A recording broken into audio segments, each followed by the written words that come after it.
Good morning, guys. Hello, good morning. Ayan, lalaba tayo kasi napunduhan ako ng labahin. Ayan, naglaba na ako kahagabi, pero meron pa din akong natirang yung mga item. Ayan yung mga nilabhan ko kahapon. Ay, kagabi nung kararating namin galing sa Center Mall. Kasi pumunta kami doon sa Center Mall kahapon dahil binigyan ng mga kababayan ko, yung mga kalugaran ko ba, pumunta kasi kami doon sa ibinalik namin yung van nung, alam mo yun, nung Wednesday, ibinalik na namin yung van.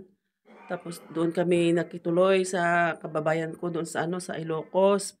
Nandun sila sa Seven Huwak. Kaya binigyan naman nila yung mga bata ng hadiah parang gift, ganon. Tapos may 70 quid na binigay, yon binili namin ng mga laruan. Ayan, at tayo ay mag-uumpisa na, guys. Tayo mag-uumpisa na, mga kaibigan. Maglaba tayo.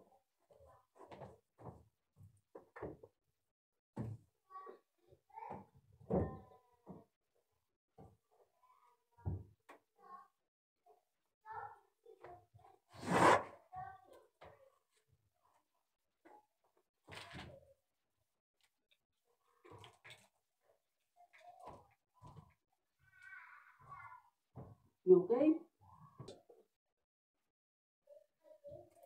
What your sister was saying, Jordan? Butter? She wants butter, bread, and milk. Yeah. Where else is anything else you need? Or just want to come down with us? You bring the kids, huh? Huh? I'm not going down there. Only Come what on. you want. Because you can order tomorrow in the store. Yeah. The online.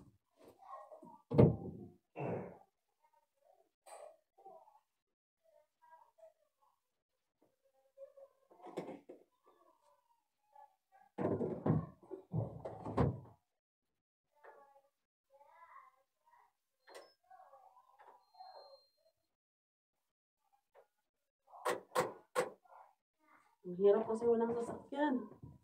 Kaya, ayan. Ayan tuloy. May binili na naman yung hipag ko na bilhin ni Mister Tapos may sakit pa siya dahil kahapon. Sumasakit daw yung ulo niya. Tapos ako din, parang gumanon-ganon yung ulo ko pero inignore ko siya, inano ko. Uminom ako ng Panadol. Yung si little boy dahil sobra yung niya, sumuka na naman siya kagabi.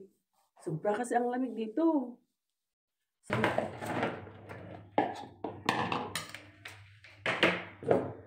Stewart, Irisa, you want to eat now your bread? Yeah.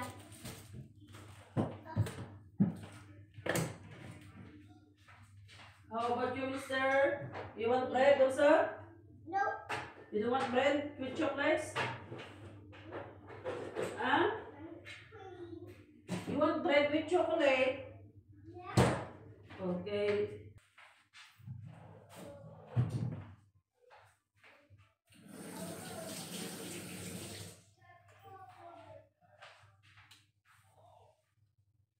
Maghapon daw ngayon yung ipag ko wala dito sa bahay. Pumasok sa kanina alas 9.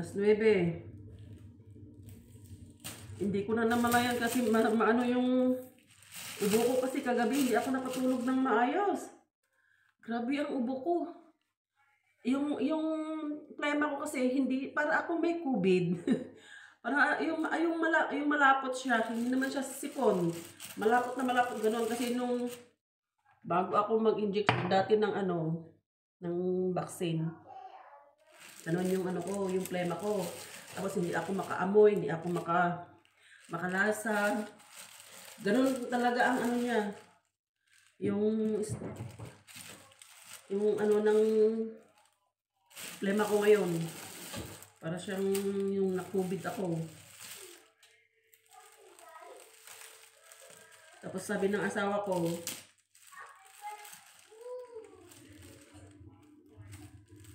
nahihiya tuloy yung asawa ko sa mga kababayan ko na hindi niya expected na nag-book sila ng hotel.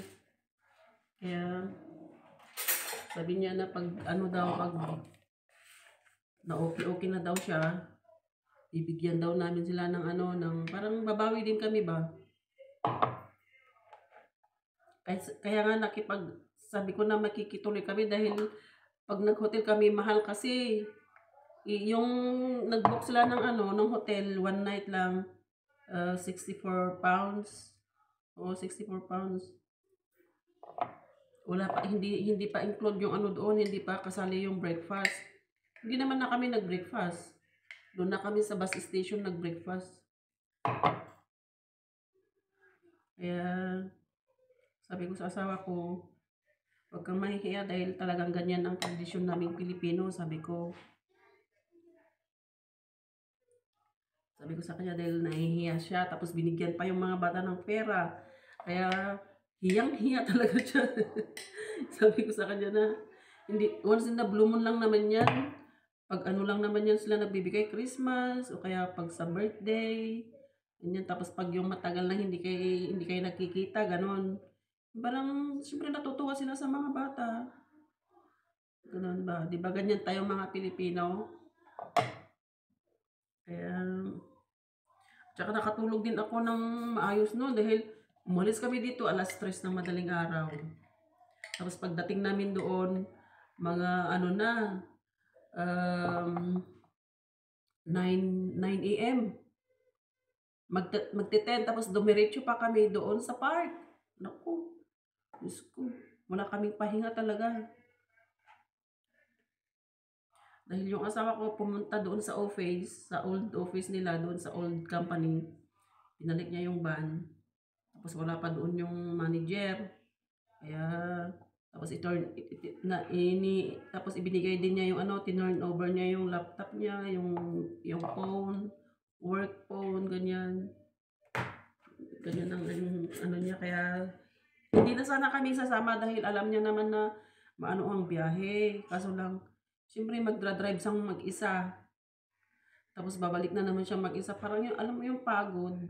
Kaya nag-decide na lang siyang sasama na lang kami mag-iina. Tapos sabi ko naman, kasi meron naman akong mga ano doon, kamag-anak. Sabi ko, meron naman akong kababayan doon. Tapos, yung auntie ko kasi, napinsan ng mama ko, wala kaming, pagpupunta kami doon, walang space kasi pinarintahan na niya yung ano, yung mga rooms ng bahay nila. 3 bedrooms siya, kaso lang, may nagre-rent ng Pilipino, mga nurse. Mga nurse ang mga nagre-rent doon, kaya sabi niya sa akin, kung wala lang sila dito na lang kayo mag-stay. Sabi ng auntie ko, kahit na magbigay na lang kayo sa akin ng kahit konti lang. Sabi niya, nagkataon naman na ganun. Tingnan natin kung anong balita sa sa interview ng asawa ko noong isang araw. Dahil basta parang naman, successful naman. Sana makapag-ano na siya para makapagtrabaho na mga guys.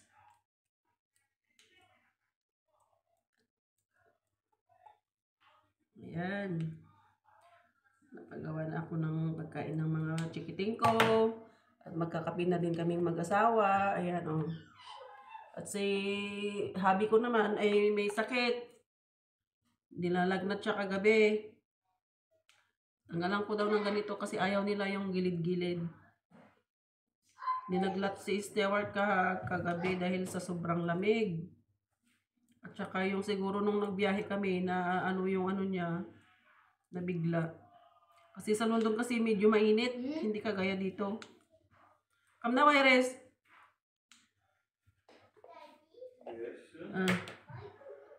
This is supposed to be like purified. I want to see if I can clean it. There's wood. Yan, nire-remedyo na talaga yung air purifier para sa amin ni Stewart.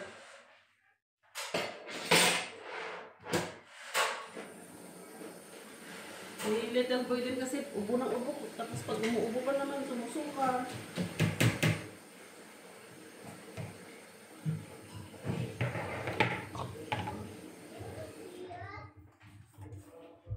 Sumusuka siya pag ano, pag umuubo. Iwan ko.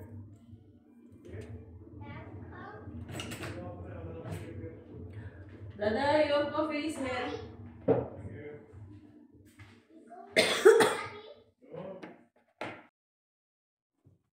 Yan, nagakas tayo. Tag-isampay tayo manan. Kalkalpas ni Matay nga nagdigos, nagbuhos-buhos ako lang mga kaibigan kasi sinaliguan ko yung ulo ko kahapon. At ayokong laging nagsashampoo kasi naglalagas yung buhok ko.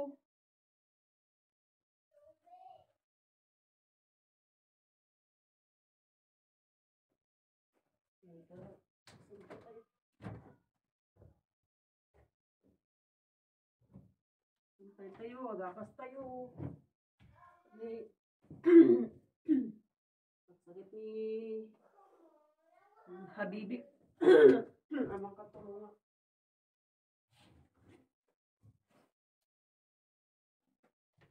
May sakit yung si Mister, kaya wala akong katulungan ngayon.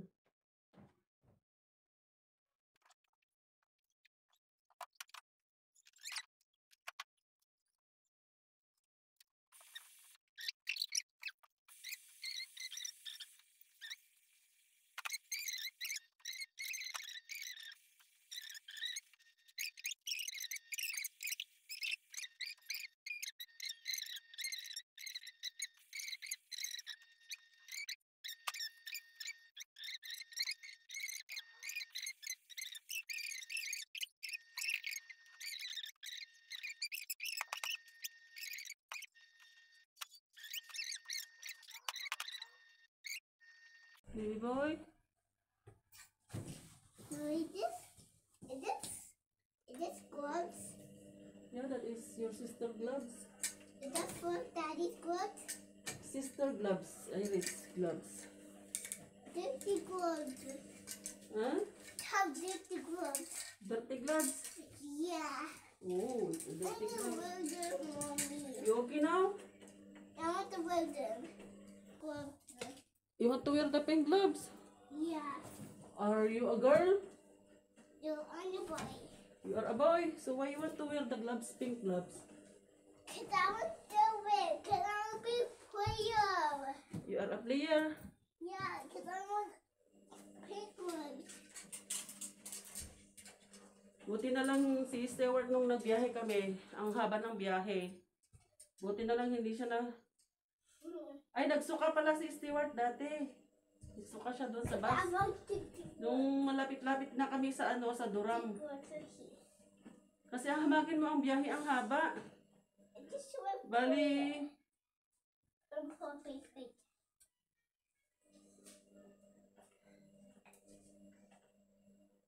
malis kami doon sa Binuwak. Papuntang... Where's the other one? Where's the other one?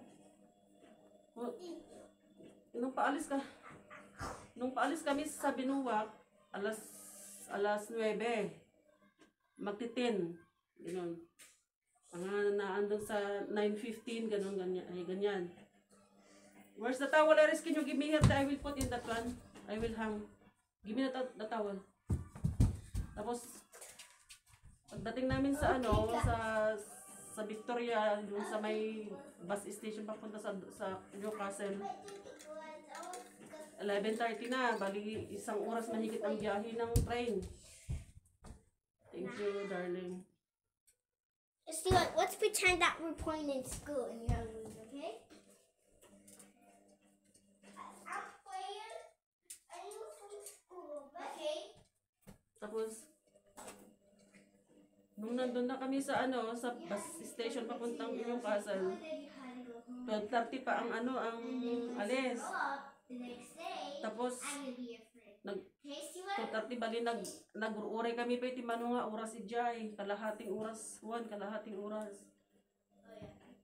Those are new last time. So mga nagrigat, hindi nagrubatan.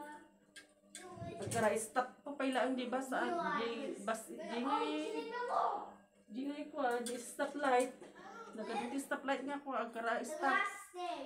Iso nga, nagbalin niya 8 hours ti biyahe may imbis ko mga 7 hours. Nagbalin niya 8 hours. Tapos mayat matahan nga agkara sarap ng iji dalanan. Dire-diretso. Hanya kasla iji Manila to Manila nga mapan iji kumakandonan got ilaw ko sorong kat agkara stop pa ilaang. Iji ka haan. Dire-diretso. Tapos idiada kami ito nadandani nyo kaso lang nagsarwa pa naman ito steward. Wala kami ganyan na nga agbuy-buya ti cellphone mo agbibiyahe. Basta nagbuya ti cellphone. Agsarwa. Kaya kinuha ko yung cellphone niya nung time na yun dahil hindi ko kasi naanuhan. Butihin yung jacket niya, hindi niya ginamit. Yun ang pinangsalo ko dun sa suka niya. Para siyang madilim. Magluluto tayo ng giniling with sayote. Lagay ko na lang sa sayote kasi tapos na muna ako kasi wala naman ako dun sa may carpet. Pag nandun talaga ako sa may carpet, hindi ako mapakali. Masakit yung ilong. Lalamunan. Tapos dahilan na yun na mag-ubo ako nang hindi na mag-stop yung ubo ko.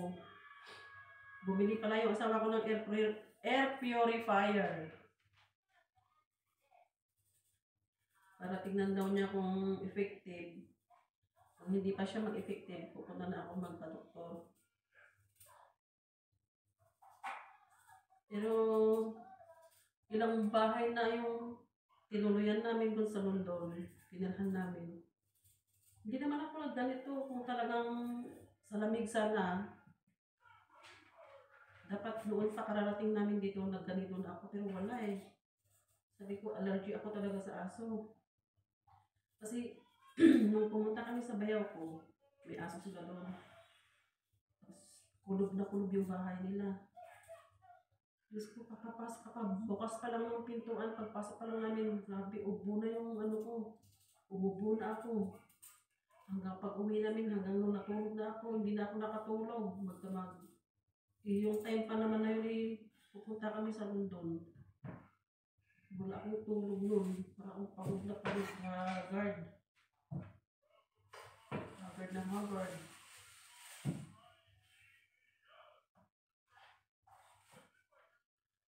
Yung air purifier na binili ni Mr. O. Kasi lagi akong umuubo pag hindi ako nakakatulog. Masakit na sa baga ko. Para ako merong anong tawag dyan, asthma. Pero wala naman akong asthma. Kasi nga allergy ako sa aso kasi. Tsaka sinus. Kaya ayan, bumili siya ng air purifier. Tapos lagi akong umiinom ng mainit na tubig sa gabi kasi bigla-bigla na lang akong nasasamid. Pati si Stewart nasasamid tapos yun masusuka siya. Yan mga guys. At kami ay matutulog na dahil bukas meron kaming appointment doon sa job center daw. Meron kaming interview doon.